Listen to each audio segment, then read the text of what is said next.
Hello guys! Welcome to my channel again. Our menu today is madali lang itong lutuin. Beef with broccoli. Kailangan natin, napakasimple lang. Broccoli, onion, and garlic, and then yung beef. So yung beef, i-marinate natin. I-marinate lang natin ng oyster sauce, sesame oil, soy sauce. And of course, lagyan din natin ng black pepper,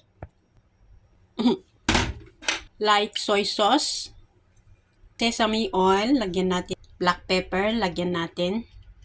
Ihalo natin para manuot yung lasa doon sa karne. Yan guys, halo-halo lang.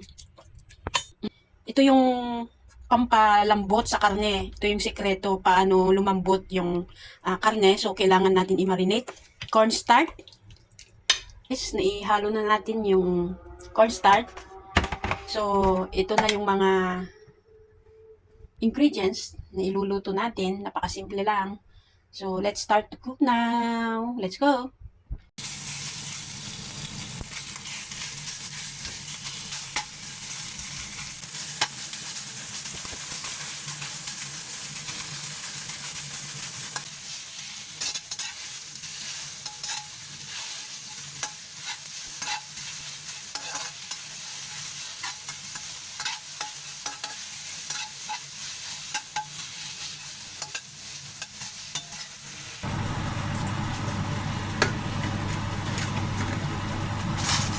I-boil natin yung broccoli saglit lang.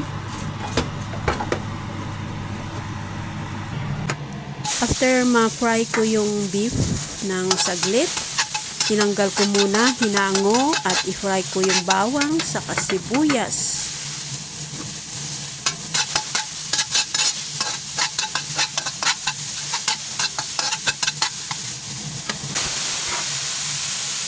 Ihalo natin yung broccoli na. Ihalo-halo natin. Then after that, balik natin yung beef.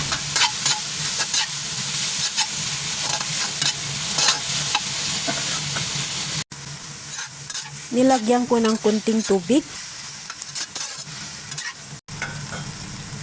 Pwede na to, luto na.